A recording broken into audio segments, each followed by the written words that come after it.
book review time for the Halloween Spooky Book Challenge.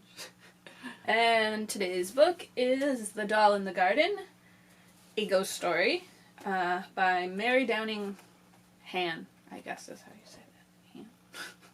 Hahn. And then it says on the cover, "How do you return a doll when its owner is dead?" This book is amazing. This is a children's book, but it's amazing. Children's chapter book. There's no pictures. And I had quite a selection of different types of horror, ghost story books for Halloween, like all different types. But this is the only real children's book I chose, and an adult could definitely enjoy this. And if you have a child that's a little too young for a chapter book, you could definitely read them some of this every night. It's not like super scary, but it's a little spooky.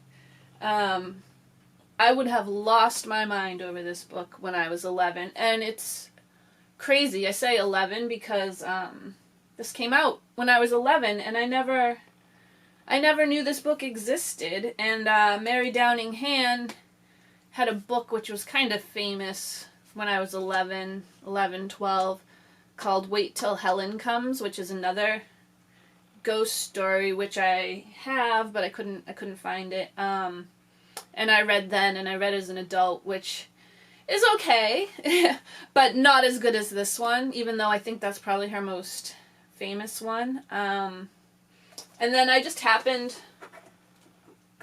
across this one at a used book sale this summer, and I didn't even notice the author until I finally picked it up to read this one, and I said, oh, it's her.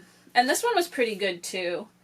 It's called Deep and Dark and Dangerous, and it would be a good ghost story for the summertime because it takes place at a vacation cabin in the middle of the woods on a lake. So this is a good one. But this one is amazing. This one has everything I loved when I was 11. Old dolls, ghosts, cats, burying things in a garden, and time travel. This book has it all. I wish I had known it existed, which is strange to me. I looked up the cover of the original version. It didn't look familiar at all. And I spent a lot of time in the Little Professor bookstore when I was 11, so I'm kind of sad I missed out reading that as a child, but I got to enjoy it as an adult. And it's just really well done. It's a ghost story, but it's also a time slip, time travel kind of a story. And this Mary Downing Hahn always has this kind of a dirty neighborhood girl. Dirty, literally, barefoot, plays in the dirt, kind of a brat, never changes her clothes, or just one of those type of little kids. And it was in this story again. She's good with those type of characters. And there's cats in it. It was really cute. There's a ghost cat and a real cat. It's really enjoyable, so I recommend it for you as an adult. I recommend it for your children, or to read to children if they like ghost stories. If they don't like ghost stories, probably not. But if they like spooky things and ghost stories and time travel stories, which I've said 100 times already, that's the book for them. And it's not that long. I read this in a day. It is 128 pages, and it's just a really good atmosphere. I really like this one. Her other ones that I've read, it was almost good. This one's perfect. She did it with this one. So I think I'm gonna give some of her other books a try. I thought there was a list of them. Maybe it's in this other one. She has quite a few. I don't know, she might still even be writing.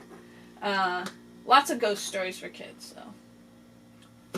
So that's that one. Right now I'm reading Cold Moon Over Babylon, which is definitely a book for adults. I wouldn't let a kid read that book. And it's really good. So I can't wait to do my video on that, which will be probably later this week, because I am just about done with it. I finished this one a few days ago. Just didn't get to make the video. So look forward to my other book review video coming up soon. And we're moving right along. I have 4 more books after I finish the one I'm on now. It's getting to middle of October, so I've only gone through 3, and they've been pretty short, easy books. So hoping I can get there. We'll see. Thanks for watching.